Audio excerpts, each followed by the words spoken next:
Okay, so Team 17 is one of the few publishers that I recognize by name. Both of the Overcooked games and Moving Out were amazingly good couch co-op experiences that I would recommend to anyone willing to listen. So Automachef instantly caught my eye in the Epic library, and so did the fact the game was single player. One of the best parts about the other Team 17 games was the co-op, but I wanted to give this game a try just because of Team 17's track record. Well, disclaimer, I am not a programmer, and this is something that I noticed very early on. This is a programming tutorial hidden behind graphics and gameplay goals. I mean, there is actual programmable computers later on, which I did not even attempt to use. But what Automachef is pretending to be is an automated kitchen building puzzle game. The player is tasked with creating assembly lines for making fast food orders. You start off your culinary expedition making exciting recipes such as plain burger and plain hot dog. These recipes are used to introduce you to the basic machines of the assembly line. Dispensers, assemblers, grills, conveyors, robot arms, among other machines. Then, slowly additional ingredients will be added, with growing complexities. The plain burger leads to the cheeseburger, requiring the addition of, you guessed it, cheese.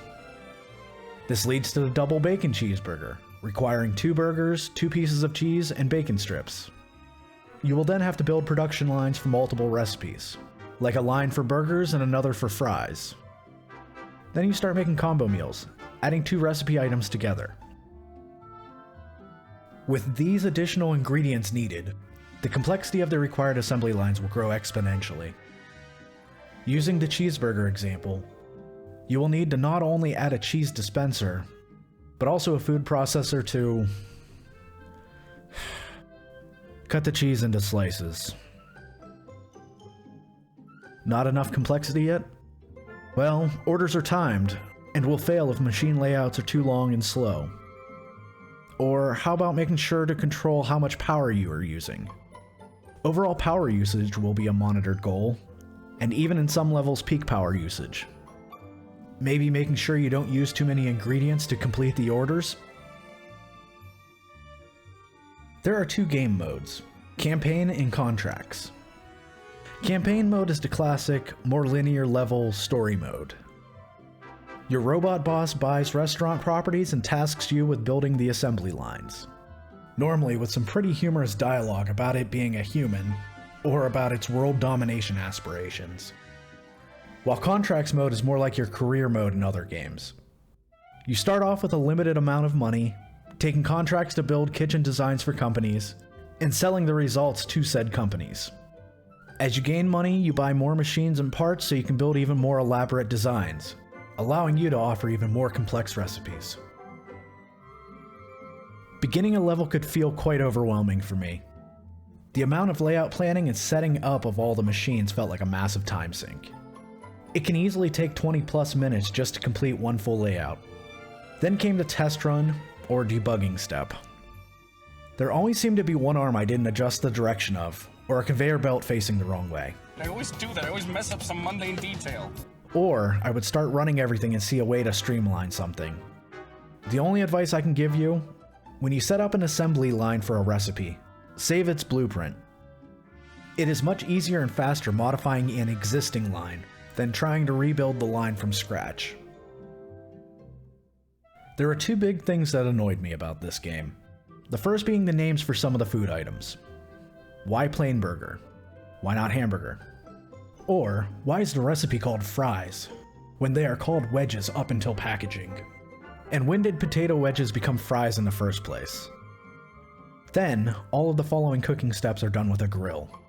You make cooked patties, grilled chicken, crispy bacon strips, and toasted bread. Or, toast. Then when it comes time to use the pull-down menu, all of these options are alphabetical. And instead of being listed by the type of food, you have to remember the game's vernacular for the specific item. So you have to look for crispy, instead of bacon just with a specification. Or, how about that shredded lettuce is made by sending lettuce through a processor once, while shredded carrots needs to be processed twice? The second annoyance was the controls. When to use the left click or right click was a little confusing. On one menu, left clicking would be a confirmation, while on another menu it would be used to move around machines. This may not seem like a big deal, but having left click do two different things on two different screens that look the same made for a lot of misclicking on my part. Selecting and moving multiple machines also felt clumsy. After 10 hours of gameplay, I can say that the puzzles can be very satisfying to solve, but felt a little too much like actually working for the result. There was an air of stress playing this game that felt a little too real world for me. The game is about 95% setup, figuring out floor plans and layouts, minimizing footprints, eliminating redundancies, with only about 5% watching to see if you were successful with the puzzle. And I might be a little generous on the 5% because of the frequency of my mistakes needing fixed. I can only recommend Automachef to the most hardcore puzzle fans, or people that want to use their programming backgrounds in their leisure time. If you are looking for a challenge, Automachef definitely can supply. I just can't tell you the reward is worth the effort. Thanks for watching.